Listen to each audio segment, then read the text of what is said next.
Hello students, welcome to Proving CS. Today we will discuss with past examination paper of chapter Consolidation of Accounts. बच्चों ये जो corporate accounting का सबसे important chapter है consolidation of account. अगर मुझे corporate accounting में आप रैंक देने बोलोगे चैप्टर वाइज तो मैं ये चैप्टर को रैंक 1 देता हूँ, प्रैक्टिस वाइज रैंक 1। बट इसके एमसीक्यूज ऐसे दिसंबर 2019 और दिसंबर 2020 में बहुत ही फ्यू एमसीक्यूज आए हैं। दिसंबर 2019 में कुछ आई थिंक सो 6-7 और दिसंबर 2020 में ओनली 3 एमसीक्यूज ये चैप्टर से बिलोंग्स थे। हम लोग विदाउट टाइम वेस्ट करे ये चैप्टर के एमसीक्यूज डिस्कस करते हैं। ऐसे ये चैप्टर भी ह्यूज चैप्टर है, ह्यूज एडजस्टमेंट है और practice wise very important chapter. ठीक है, फर्स्ट एमसीक्यूज दिसंबर 2000 में ये चैप्टर से आया था। Equity holders of a company who does not have the voting control of the company by virtue of his or her below 50% ownership of the company equity capital term as a। Now बच्चों जिसमें ना जिसका voting control नहीं होता है या management पे control नहीं है और जिसका face value rupees less than 20,000 shares rupees 20,000 से शेयर्स होता है उसे हम लोग बोलते हैं माइनॉरिटी शेयर होल्डर्स। क्या वर्ड दिया है? Term minority share holders. Module में बड़े प्यार से ये स्टेटमेंट लिख के दिया है और ये कॉमन वर्ड है जो हम लोग यूज करते हैं ये चैप्टर के लिए। अंडरस्टूड? ठीक है, तो minority share holder is a जो जिसका वोटिंग कंट्रोल नहीं हो, जिसका वोटिंग पे कंट्रोल नहीं है, not have a voting control और मैनेजमेंट कंट्रोल, वो माइनॉरिटी शेयर होल्डर्स है। Now next MCQs mutual owing. आपने ये वर्ड सुना होगा, म्यूचुअल ओविंग के बेस पे है। मैं पढ़ता हूँ, देखो। H Limited is a holding company of S Limited during the year 2018-19.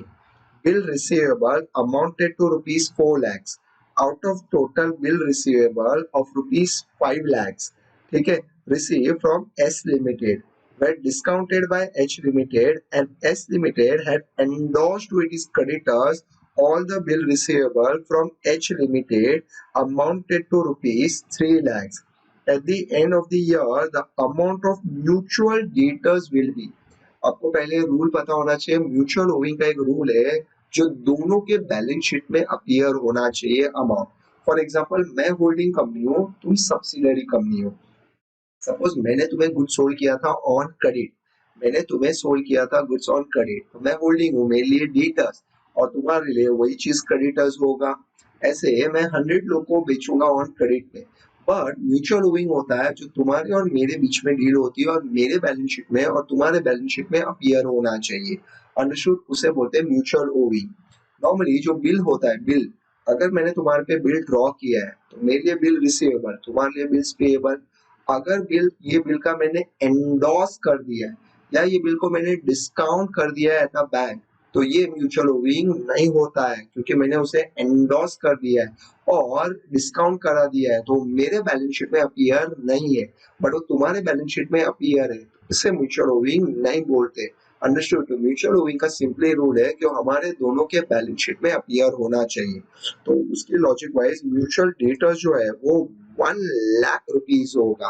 कितना रुपीज होगा? 1 लाख रुपीज। अंडरस्टूड? ठीक है, अभी ये चैप्टर में जो सबसे ज्यादा इंपॉर्टेंट कंसेप्ट है, सबसे इंपॉर्टेंट कंसेप्ट होता है वो है माइनॉरिटी इंटरेस्ट कैलकुलेशन और कॉस्ट ऑफ कंट्रोल, जिसको हम लोग सिंपल लैंग्वेज में बोलते हैं गुडविल या कैपिटल रिजर्व कैलकुलेशन का वर्किंग। ना ये जो एमसीक्यूज है उसमें माइनॉरिटी इंटरेस्ट पूछा है और नेक्स्ट वाले में गुडविल या कैपिटल रिजर्व ये पूछा है।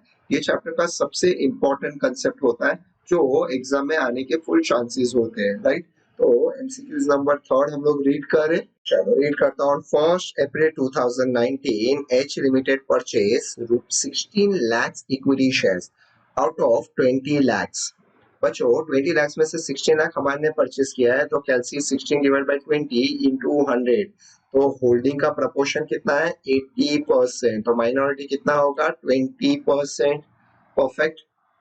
16 lakh equity share out of 20 lakhs equity share of S Limited. Following information is provided as on 31st March 2019 by S Limited. Equity share capital 2 crore, general reserve 45 lakhs, statement of profit and loss 32 lakhs.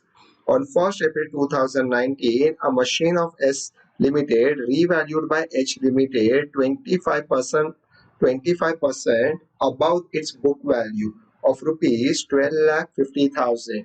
कैलसी 12,50,000 का into 25%, तो revaluation reserve कितना होगा 3,12,500. ठीक है, the amount of minority interest will be, अब equity capital, general reserve, profit and loss and revaluation reserve सब add कर दो, उसका 20% is your MI, minority interest. चलो इसको अच्छे से लिख के करते हैं हम लोग. दिसंबर 2019 थर्ड एमसीक्यूज. पहले हम लोग देखते हैं होल्डिंग एंड एमआई का परसेंटेज, आपके लिए लिख देता हूँ. 16 लाख होल्डिंग का अगर प्रपोर्शन हम लोग देखें तो 16 lakh out of 20 lakh into 100, तो कितना परसेंट होता है 80%. तो होल्डिंग प्रपोर्शन विल बी 80. तो but obvious remaining 20% is a MI, minority interest. Easy. Now sum में देखो, equity share capital only 2 crore, बराबर से सम में देखो only 2 crore equity share capital plus general reserve इसमें ऐड हो जाएगा, प्लस जनरल रिजर्व कितना रुपीस है 45 lakh, plus statement of PNL profit and loss इसमें ऐड हो जाएगा, plus PNL add 32 lakhs. Then इसमें रीवैल्यूएशन रिजर्व ऐड कर देना है, रीवैल्यूएशन रिजर्व ऐड. तो रीवैल्यूएशन रिजर्व कैसे कैलकुलेट होगा, मशीन का जो वैल्यू कितना दिया था 12,50,000, उसका 25% रीवैल्यूएशन हो रहा है, जो अमाउंट है 3,12,500. ये सब ऐड कर दो आप, ये सारा अमाउंट ऐड कर दो. वो 2 करोड़ है, जीरो ध्यान देना नहीं तो गड़बड़ होगा. सब ऐड करके 2 करोड़ 80,12,500. इसमें एच एम आई, तो वी वांट ओनली एम आई 20%, क्योंकि पूछ रही है माइनॉरिटी इंटरेस्ट. तो 20% विल बी रुपीज 56,02,500. ये टोटल अमाउंट होता है रुपीज इन लैक्स, तो आप डिवाइड बाय 1 लाख कर दो, तो इसे आप ये भी बोल सकते हो रुपीज 56.025 lakhs, 56.025 लाख, जो अपने ऑप्शन में डी फॉर दिल्ली आंसर है. अंडरस्टूड. अभी आपको ये कैलसी में विद इन 1 मिनट में हो जाएगा. आपको खाली ये निकालना है 25%, एंड देन सारे equity share capital general reserve PNL add कर दो. एमआई का आपको पता होना चाहिए 20% है, तो एमआई का 20% कर दो तो अपना आंसर हो जाएगा. Understood, right. जो अपने ऑप्शन में डी फॉर दिल्ली आंसर है. इजी. इसमें एमआई था. नेक्स्ट सम में गुडविल या कैपिटल रिजर्व पूछा है, कॉस्ट ऑफ कैपिटल. नेक्स्ट पढ़ते हैं क्वेश्चन नंबर 4. रीड करो. Holding of H limited was 75% in S limited. तो होल्डिंग एस 75% दिया है, minority 25. Other information obtained from the books of S Limited whereas under subsidiary का सब डिटेल गिवन है. Share capital rupees in lakhs 150 lakhs, general reserve 25 lakhs, surplus means P&L 35 lakhs, capital reserve 10 lakhs. Now, if the cost of capital in share of S Limited for H was 162 lakhs, तो अगर goodwill या capital reserve ढूंढना है तो आपको cost of investment दिया होना चाहिए एमसीक्यूज में. तो 162 lakhs. The amount of cost of control would be, तो कॉस्ट ऑफ कंट्रोल का मतलब इनडायरेक्टली गुडविल या कैपिटल रिजर्व पूछा है.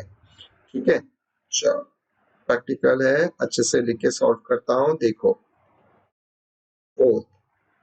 नाउ 75% तो डायरेक्टली गिवन है, कैलकुलेशन की जरूरत नहीं है. रुपीज इन लैक्स है तो वैसे ही लिखेंगे.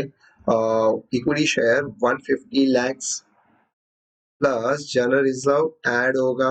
अगर फिक्टिशियस होता है तो पता है ना माइनस करना है हमें 25 lakh, plus statement of PNL surplus कितना रुपीस है 35 lakhs. Then plus capital reserve कितना है 10 lakhs.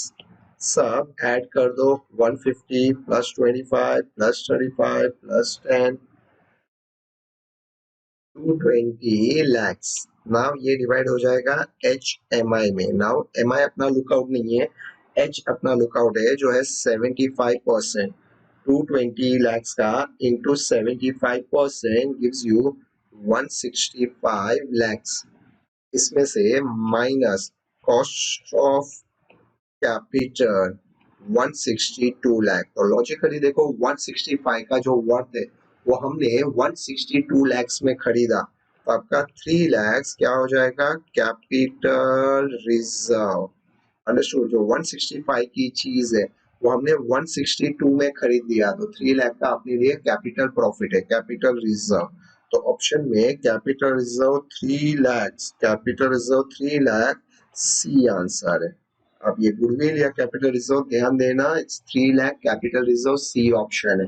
Understood, easy. ठीक है, आगे।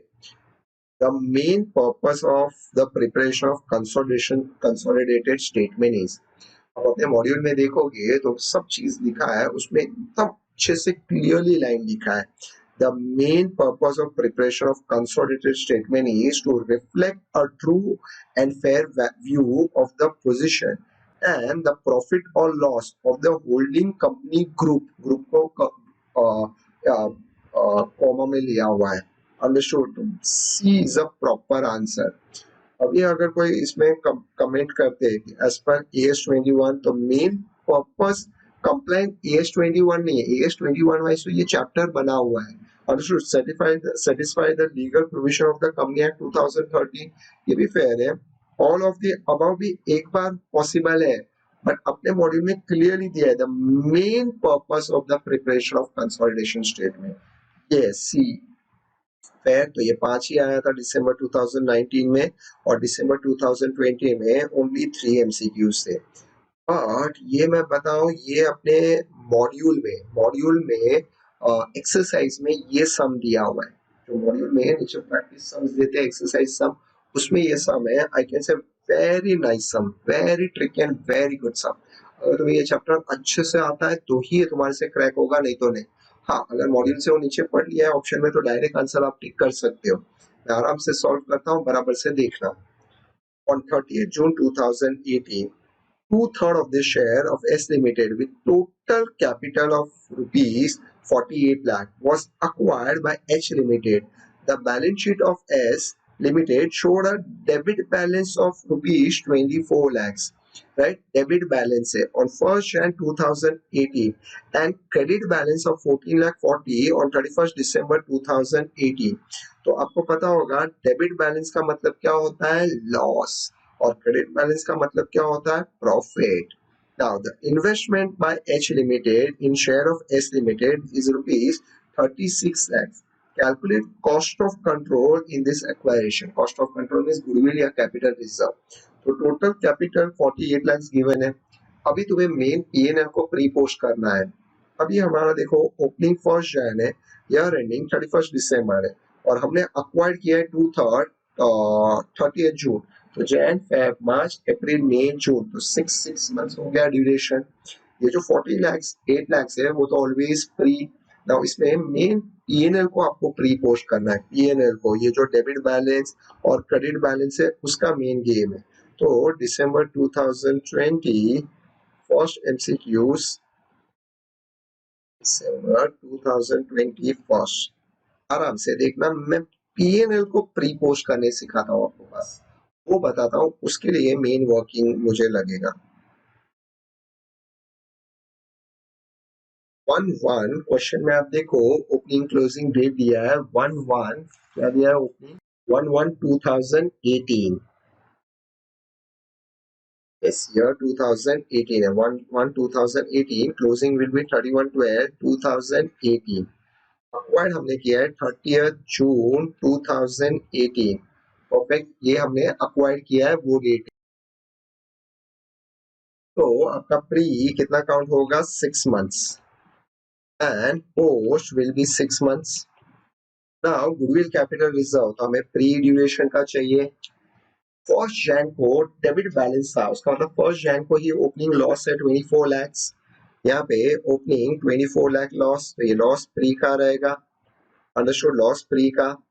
आराम से समझना, थ्रू आउट द ईयर क्या होगा कि एंड में तुम्हारा प्रॉफिट है, अमाउंट देखो 14,40,000, एंड में प्रॉफिट है 14,40,000, तो उसका मतलब ड्यूरिंग द ईयर हमने प्रॉफिट कमाया होगा, during the year profit will be, आपने ओपनिंग लॉस कवर करके एंड में 14,40,000 कमाया है, इसका मतलब ड्यूरिंग द ईयर 14,40,000 प्लस 24,00,000, तो in short during the year हमने कमाया होगा 38,40,000 कमाया होगा। अंडरस्टूड। अभी इसमें से प्री का 6 मंथ्स कितना, तो आप 6 मंथ्स प्री का कर दो, 38,40,000 इंटू 6/12, तो हाफ कर दो, कितना हो जाएगा 19,20,000 प्रॉफिट, ये प्रॉफिट बराबर, और ऑलरेडी ओपनिंग लॉस है हमारा 24,00,000 ओपनिंग लॉस, वो भी प्री का होगा, प्रॉफिट है वैसे लॉस भी प्री का ही है, तो -24,00,000, तो इन शॉर्ट आपका 4,80,000 लॉस है प्री का, जो हमारा हम लोग बोलते हैं ना स्टार्टिंग कैपिटल प्रॉफिट 4,80,000 है, see post profit called revenue profit, जो अपना अभी लुकआउट नहीं है, प्री कैपिटल प्रॉफिट चाहिए, ये गुडविल या कैपिटल रिजर्व निकालना है, तो आप इसे debit balance opening debit loss था, क्रेडिट 1440 था, तो आप 1440 को टाइम रेशियो में डिवाइड मत करना, व्हाई, बिकॉज ये लॉस कवर करने के बाद 1440 हुआ, तो उसका मतलब आपने थ्रू आउट द ईयर कितना कमाया होगा 38,40,000, टी के लिए 38,40,000 6 मंथ्स के लिए कर दो तो आपका 1920 आएगा, और प्री का लॉस ऑलरेडी है, तो आप नेट देखो तो 4,80,000 का लॉस, सिंपल है।